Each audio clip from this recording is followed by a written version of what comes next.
നമസ്കാരം. Tirurangadi today news അപ്ഡേറ്റിലേക്ക് സ്വാഗതം. പൊതു തിരഞ്ഞെടുപ്പ് മാതൃകയിൽ മദ്രസയിൽ നടത്തിയ മദ്രസ ലീഡർ തിരഞ്ഞെടുപ്പ് കുട്ടികളിൽ ആവേശവും കൗതുകവും ഉണ്ടാക്കി. മുനീർ കുന്നത്തുപറമ്പ മദ്രസത്തുന്നൂൽ ഹയർ സെക്കൻഡറി സുന്നി മദ്രസയിലാണ് വിദ്യാർത്ഥികൾക്ക് കൗതുകവും പുത്തനുണർവും സമ്മാനിച്ച് മദ്രസ ലീഡർ ഇലക്ഷൻ നടത്തിയത്. ഒരാഴ്ചയോളം നീണ്ടുനിന്ന ഇലക്ഷൻ നടപടിക്രമങ്ങൾ വിദ്യാർത്ഥികൾക്ക് ജനാധിപത്യ ബോധം വളർത്തുന്നതിനും പാർലമെന്ററി സംവിധാനം പരിശീലിപ്പിക്കുന്നതിന്റെയും ഭാഗമായിട്ടായിരുന്നു സംഘടിപ്പിച്ചത്. വോട്ടർ ലിസ്റ്റ്, EVM, പോളിംഗ് ബൂത്തുകൾ എന്നിവ ഉപയോഗിച്ചായിരുന്നു ഇലക്ഷൻ. ആധുനിക ഇലക്ഷൻ സംവിധാനങ്ങൾ വിദ്യാർത്ഥികൾക്ക് വലിയ ആവേശവും സന്തോഷവുമാണ് നൽകിയത്.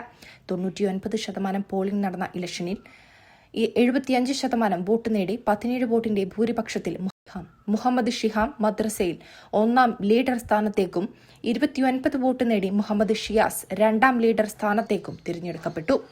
റിട്ടേണിംഗ് ഓഫീസർ മുനീറുൽ ഇസ്ലാം നിസാമി, തിരഞ്ഞെടുപ്പ് ഉദ്യോഗസ്ഥരായ അബ്ദുൽ ലത്തീഫ് സൈനി, മാലിക് സഖാഫി, അലി അബ്ബാസ് നിസാമി എന്നിവർ തിരഞ്ഞെടുപ്പ് പ്രക്രിയകൾക്ക് നേതൃത്വം നൽകി. News desk, Tirurangadi today.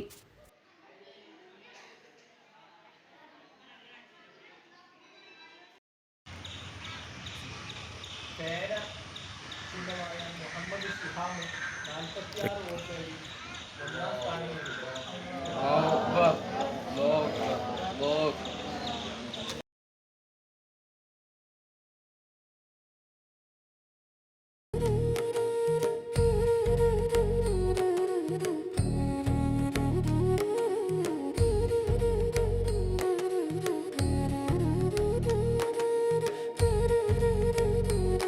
അഴക് അത് പൊന്നിൽ തീർത്ത കവിത പോലെയാണ്.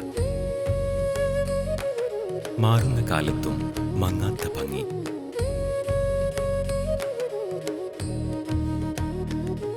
നാൽപ്പത് വർഷങ്ങൾ മിനുക്കിയ പാരമ്പര്യത്തിന്റെ Thilakkam. Thooba jewellery, main road, Chemmad.